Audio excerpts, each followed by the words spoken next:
Hello बच्चों। Physics with आशीष में आपका एक बार फिर स्वागत है। देखो बच्चों, आज मैं तुमको कुछ पढ़ाने नहीं आया हूँ। आज मैं तुमसे कुछ बातें करने वाला हूँ। क्या बातें करने आया हूँ उसके बाद में अपन को 2 मिनट बाद में अपन बात करेंगे। पहले जो है, एक तो आपका बहुत बहुत धन्यवाद। मेरे इस चैनल को बहुत आप लोगों ने लाइक किया है। आपने मेरे चैनल को खूब सब्सक्राइब किया है और मेरे ख्याल से आप खूब शेयर भी कर रहे हो। तो इन सब चीज़ों के लिए मैं आपका तहे दिल से शुक्रिया अदा करता हूँ। इसके बाद में मुझे आज आपसे क्या बात करनी है? मुझे आपसे बात करनी है आपके फ्यूचर की प्लानिंग के बारे में।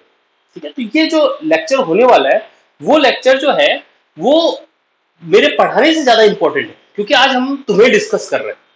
आज किसी टॉपिक को डिस्कस नहीं कर रहे, आज तुमको डिस्कस करने आए हैं। क्या डिस्कशन करना है? देखो बच्चों, कई बच्चे जो होते हैं, जो 11th पास करके 12th में आते हैं, या 10th पास करके 11th में आते हैं, या 12th पास करके किसी अपने प्रोफेशनल कोर्स की तरफ जाते हैं। इन सब बच्चों के लिए एक चीज की बड़ी जरूरत होती है, वो है अपने अंदर एक आग लगाए रखना। एक अंदर एक ज्वाला प्रज्वलित रखोगे तो तुम अपने लक्ष्य को हासिल करते हो। अब तुम्हारा लक्ष्य क्या है? सबसे पहले तो लक्ष्य को एक बड़ा लक्ष्य मत बनाओ।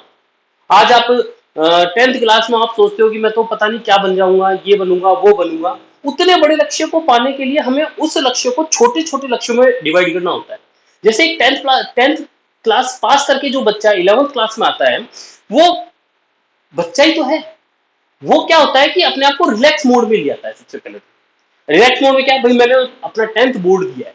10th बोर्ड दिया है तो अब मैं आगे थोड़ा सा तो रेस्ट करूंगा। आप वास्तव में अगर आप देखो, अगर आप कई बड़े बड़े शहरों में अगर अगर आप देखो उन बच्चों को, जो बच्चे 10th पास करके 11th में आए हैं, वो बच्चे 10th पास करते ही कोई ना कोई कोचिंग, कोई ना कोई ट्यूशन, या कोई ना कोई पढ़ाई का साधन ढूंढ ही लेते हैं। यूट्यूब पर देख लेते हैं। यूट्यूब पे मोस्टली जो है आपको अगर सब कुछ अगर मिल रहा हो तो वो पेड कोर्स में मिलता है ना। हालांकि मैं आपके लिए अभी तक मैंने वादा कर रखा है, मैंने आपको क्या, कि मैं आपके लिए फ्री क्लास पूरी अरेंज करूंगा 11th और 12th की, और निश्चित रूप से मैं आपको 11th और 12th क्लास जो है वो फ्री जरूर दूंगा। ठीक है। लेकिन अभी जो वो बच्चा जो 10th से 11th में आया है, वो बच्चा, आप लोग कई बच्चे ये सोचते हो कि अभी तो हम रिलैक्स मोड में हैं, कि हम थोड़ा सा रेस्ट करेंगे, हमने अभी बोर्ड एग्जाम दिया। और कई बच्चे ऐसे होते हैं जो काफी पहले स्टार्ट हो जाते हैं। तो मैं उन बच्चों के लिए कहने वाला हूं जो स्टार्ट नहीं हुए अभी तक, आप उन बच्चों को कैसे बीट करोगे? हालांकि मेरा कोई ये कहने का तरीका नहीं कि आप परसेंटेज बनाओ। परसेंटेज कोई भी क्राइटेरिया नहीं है, इंटेलिजेंस का कोई क्राइटेरिया नहीं है। अगर आपने दिल से मेहनत की है तो आपके परसेंटेज कम हो, वो आपकी मेहनत की भी आपके कभी ना कभी काम जरूर आएगी। मेरी बात समझ रहे हो क्या? मैं क्या कह रहा हूं, जो आपने मेहनत की है वो आपके कभी ना कभी काम में आएगी, भले ही वो आपको परसेंटेज में शो नहीं हो। लेकिन होता क्या है, हम जब मेहनत करते हैं तो वो हमारे आगे तो कभी ना कभी शो होगी, लेकिन वो हमें परसेंटेज में भी शो हो जाती है। ठीक है। तो ऐसा तुम लोग मत मानो कि किसी के अगर मान लो परसेंटेज कम है तो वो उस चीज के लायक नहीं है। वो लायक है, अगर उसने मेहनत करके वो आया है तो। ठीक है। हर चीज में आपको, जैसे first class, second class, third class, fourth class, जितनी भी क्लास है, वो स्टेप बाय स्टेप आगे बढ़ता है। ठीक है। 10th से बच्चा जैसे 11th में आता है और 11th साइंस सब्जेक्ट को चूज करता है, तो उसके लिए वो फेस करना बड़ा मुश्किल हो जाता है, क्योंकि 10th से 11th में जो बच्चा आ रहा है वो ये देखता है कि ये तो बड़ा टफ काम हो गया। 11th क्लास उसको बड़ी टफ सी लगती है। और वो आप स्टूडेंट, केवल आप ही नहीं हो, वो इस दुनिया के सारे स्टूडेंट के लिए लागू होता है। लेकिन उस समय वो बच्चा सोचता है कि ये सिर्फ मेरे साथ हो रहा है।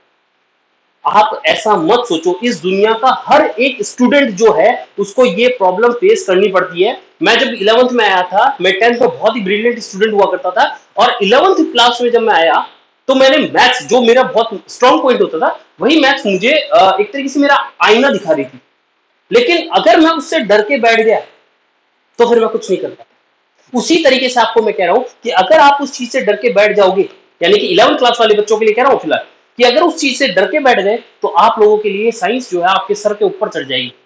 और वही बात अगर आप उसको तसल्ली से, दिमाग से, ढंग से बैठकर अगर आप कर लेते हो, दिल से बैठ के कर लेते हो, तो आप उस प्रॉब्लम से निकल जाओगे। समझ रहे हो मेरी बात, जो मैं कहना चाह रहा हूं? मैं ये कह रहा हूं कि आप जो है, पहली बात तो ये कह रहा हूं मैं आपको कि आप लोगों से पहले स्टार्ट हो। जैसे अभी समर वेकेशन का टाइम चल रहा है, समर वेकेशन का टाइम चल रहा है, तो आप अभी स्टार्ट हो जाओ। आपसे पहले आप ऐसा मत सोचो कि आपने स्टार्ट कर दिया।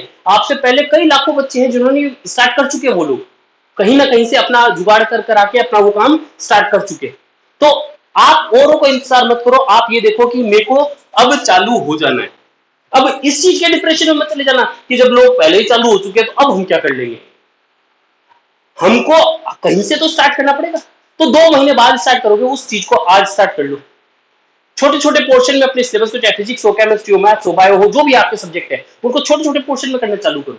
ठीक है, तो आप जैसे जैसे आगे बढ़ोगे उसको करोगे तो प्रॉब्लम सामने आएगी। ठीक है, उन प्रॉब्लम का सॉल्यूशन अपन करेंगे आगे। जैसा भी अपन वीडियो बनाते हैं, अपन पढ़ाते हैं, तो आप जब उसके बारे में कमेंट करोगे तो मैं उसका सॉल्यूशन जरूर दूंगा आपको। ठीक है, लेकिन सबसे इंपॉर्टेंट बात है आप स्टार्ट तो करो। किसका इंतजार कर रहे हो 2 दिन? सर मैं अभी तो छुट्टी हुई है, अभी तो मैं इधर चला जाता हूँ, इधर घूम के आ जाता हूँ। ठीक है, बहुत है टाइम, ये घूमने फिरने का तो बचा ही रहेगा, जिंदगी भर बचा रहेगा आपके लिए। लेकिन जो अभी जो टाइम जा रहा है उस टाइम में वो जो और जो बच्चे दूसरे आगे निकल रहे हैं, उन बच्चों को बीट करने के लिए हमको पहले स्टार्ट होना पड़ेगा। समझ रहे हो मेरी बात? ठीक है, अब देखो कई बच्चों की प्रॉब्लम आती है। देखो फिजिक्स जैसे 11th क्लास से 12th क्लास इस क्लास में हो जाता है तो बच्चों को एक बड़ी दिक्कत आती है। वो दिक्कत ये है कि सर हमको, हम टॉपिक को याद करते हैं, हमें याद नहीं होता। हम टॉपिक को याद कर रहे हैं, हम करना चाह रहे हैं, कर नहीं पा रहे। उसके उनके साथ जो होता है वो इसीलिए होता है क्योंकि वो 10th क्लास से बाहर नहीं निकल रहे। 11th और 12th क्लास में उस 10th क्लास को हर सूरत में छोड़ देना होगा आपको, क्योंकि 10th क्लास का पढ़ने का तरीका अलग होता है और 11th 12th क्लास में या किसी कंपटीशन एग्जाम में पढ़ने का तरीका अलग होता है। 11th 12th क्लास साइंस की अगर मैं बात करूं तो हर एक टॉपिक जो आप पढ़ते हो, अगर आपने बिना लिखे पढ़ा है तो समझ लो आपने कुछ नहीं किया। अगर आपने वो टॉपिक लिख के काम नहीं कर रहे हो आप लोग, तो आप ये समझो कि आपने उस टॉपिक पे कुछ भी नहीं किया है। तो आपको आज से एक तो अपनी आदत बनानी पड़ेगी साइंस में, चाहे आप लोग थ्योरी लिख रहे हो लेकिन एक बार अपने हाथ से जरूर लिखो। पढ़ने का सिंपल सीधा फंडा है, चाहे 11th का बच्चा है चाहे 12th का बच्चा है। क्या करेगा वो? फिजिक्स पढ़ रहा है, केमिस्ट्री पढ़ रहा है, मैथ्स पढ़ रहा है, बायो पढ़ रहा है। बायो की बात मैं नहीं कर रहा क्योंकि बायो के बारे में ज्यादा मैं जानता, मैं मैथ्स का स्टूडेंट रहा हूं तो मैं आपको फिजिक्स केमिस्ट्री मैथ्स के बारे में आपको बता सकता हूं। तो आप उस टॉपिक को लिखो, जब वो पढ़ रहे हो तब उसको लिखो, फिर जब पढ़ लिया है तो उसको वापस अगले पेज पर दोबारा से बिना देखे लिखो, और तब तक लिखते रहो जब तक कि आप उस टॉपिक को एक बार बिना देखे ना लिख दो। बस एक बार बिना देखे लिख दो तो आपका काम खत्म हो गया।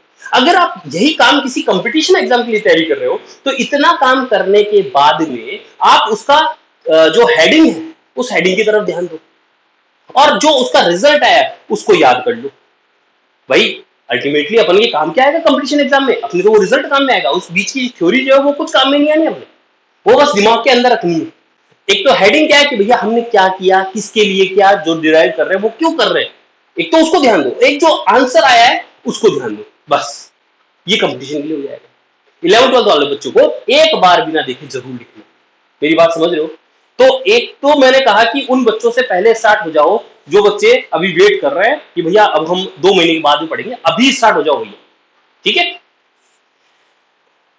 इसके अलावा मैं आपको बोलूं कि जैसे मान लो 11th क्लास के बच्चों के बारे में बात करें अपन, तो 11th क्लास में क्या होता है कि बच्चा थोड़ा सा ये सोचता है कि अभी तो बोर्ड दिया है, अब मैं थोड़ा सा रिलैक्स कर लेता हूं, तो 11th क्लास को ढंग से नहीं पढ़ता। मैं आपको बता दूं कि आप अगर आगे कुछ भी भविष्य में कुछ भी बनना चाहते हो साइंस के थ्रू, तो सबसे इंपॉर्टेंट क्लास जो होती है वो 11th क्लास होती है।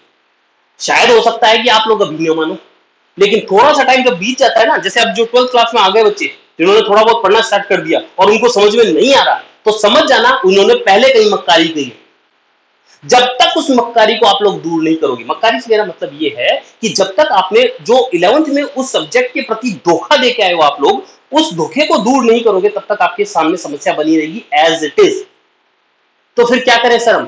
हमको करना यह है कि पहले जो हमने टॉपिक जो है ढंग से नहीं पढ़े और वो हमारे सामने अगर आ रहे हैं तो सबसे पहले तो उस टॉपिक को पुरानी क्लास में जाकर उसको सॉल्व करो। सर हमारे पास तो इतना टाइम नहीं है। अरे तभी तो जल्दी स्टार्ट करने के लिए कह रहा हूं भाई। जो बच्चे आज 12th क्लास में हो गए हैं उनके फिजिक्स में प्रॉब्लम आ रही है कि सर हमको समाकलन अवकलन, मान लो उस बच्चे को समाकलन अवकलन नहीं आते, तो समाकलन अवकलन नहीं आते तो भैया फिजिक्स में तो हर कदम कदम पे उसको दिक्कत आएगी। वो एक बार रट के निकल गया, 2 बार रट के निकल गया, लेकिन उसकी ये प्रॉब्लम तो हर बार आनी है। तो फिर क्या करें सर? तो फिर जाओ ना अवकलन समाकलन उसको सॉल्व करो, और जब तक वो याद नहीं करोगे इसके फॉर्मूले, उसको करना सीखोगे नहीं, तब तक वो आपके सामने एक चैलेंज के रूप में हमेशा खड़ा रहेगा और आपके गाल पर आके तमाचा मारता रहेगा तब तक। मेरी बात समझो, अपनी कमियों को दूर करो, कमियों को छुपाओ मत।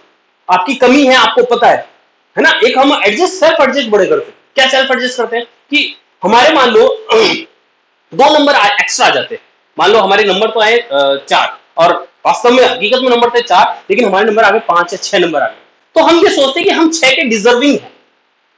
वास्तव में तुम्हें ये पता होना चाहिए कि तुम्हारे नंबर कितने आए। तुम्हें तुम्हारे अंतरात्मा से पता होना चाहिए कि तुम्हारे 6 नंबर आए कि 4 नंबर आए। अगर 4 नंबर आए तो तुम्हारे काम के वो 4 नंबर है, वो 2 नंबर जो एक्सेल में वो तुम्हारे कोई काम नहीं आएंगे। तो एक तो वो वहम निकालो। समझ रहे हो मैंने क्या कहा? मैंने कहा कि तुम लोग अपनी प्रॉब्लम जो तुम्हारे सामने आ रही है, उस प्रॉब्लम को बढ़ाओ मत। जैसे जैसे आगे जाओगे बढ़ाओगे, होगा क्या? ऐसी कंडीशन में आके जब अपनी प्रॉब्लम को बढ़ाते जाओगे तो 12th क्लास में जाके अपना सब्जेक्ट छोड़ दो। जिस सब्जेक्ट से आप लोग पहली से लेकर 12वीं तक आप लोग आए हो, उसी सब्जेक्ट को आप लोग छोड़ दोगे। किस में चले जाओगे? जो आपको सिंपल लगेगा उसमें चले जाओगे। क्यों साइंस को तो आपको लगेगी बहुत हार्ड है। हाँ, साइंस मेहनत मांगती है। साइंस में आपको मेहनत करनी पड़ेगी, हर कदम पर आपको मेहनत करनी पड़ेगी। लेकिन उस मेहनत अगर करोगे तब तो आगे बढ़ जाओगे। लेकिन अगर आपने उससे डरकर उसको या फिर इग्नोर किया उस प्रॉब्लम को, तो वो प्रॉब्लम धीरे धीरे बढ़ती बढ़ती नासूर बन जाएगी। एक तरीके से कैंसर का रूप धारण कर लेगी वो प्रॉब्लम। एक छोटी सी गांठ जो है बढ़ते बढ़ते बढ़ते बढ़ते क्या बन जाती है? नासूर बन जाती है, गांठ बन जाती है। वही काम इसमें होगा। तो सबसे पहले, अभी आप लोग बहुत बड़े नहीं हुए हो, मैं सिर्फ 11th-12th वाले बच्चों के लिए बात कर रहा हूँ, या 10th पास करके जो आया उनकी बात कर रहा हूँ, है ना। और या 12th पास कर चुका है उन बच्चों के लिए कह रहा हूं कि क्या अपनी प्रॉब्लम जो आपने पहले छोड़ दी है, आप उस प्रॉब्लम के साथ रह के उस अगर क्लास को पास कर लिया, जैसे आपने 11th में कोई प्रॉब्लम थी, 10th में कोई प्रॉब्लम थी, 12th में कोई प्रॉब्लम थी, अगर वो प्रॉब्लम रहते रहते आप अगली क्लास में चले गए हो, तो समझ लो कि अगली क्लास में वो पीछे वाली दिक्कत जरूर आनी है। भाई कैसे आनी है? भाई नीट, भाई बायो के स्टूडेंट है, नीट करते हैं, है ना। 12th क्लास जब तक फिजिक्स में अच्छे नंबर नहीं आएंगे तब तक नीट में सिलेक्शन नहीं होगा। क्यों नहीं होगा भैया?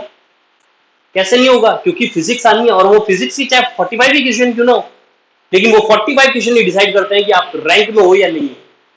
रैंक में हो तो फायदा है, वरना तो डॉक्टर कहां से, कितना पैसा दोगे भैया? कोई इक्का दुक्का होगा, कोई अमीर बाप की औलाद, लेकिन सारे इस दुनिया में अमीर नहीं है। उनको पेमेंट सीट पे अपना एडमिशन नहीं करवा सकते वो। समझ रहे? उसके लिए उनको रैंक चाहिए। रैंक कहां से आएगी? रैंक आएगी फिजिक्स से।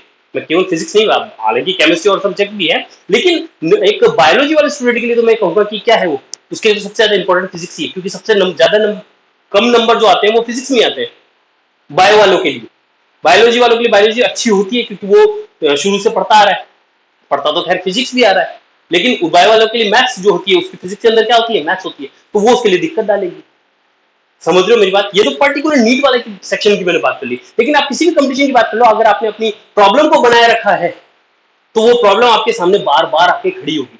तो मैं आपसे यही कहूंगा कि अगर आपने अभी तक स्टार्ट नहीं किया है पढ़ना, तो पढ़ाई करना स्टार्ट कर दो।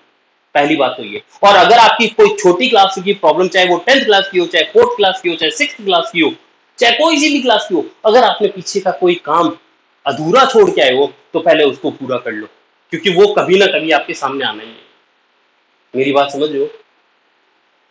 आज मैं इतनी बात आपसे करूंगा, बस आपको आज सिर्फ यही समझाने आया था कि भैया अब स्टार्ट हो जाओ, अब किसी का इंतजार मत करो, ठीक है। आज के वैसे समाचार नहीं बोलना चाहिए इसको, है ना। ये मेरी दिल की बात थी जो मैंने आपसे की है। ठीक है, जय हिंद, जय भारत।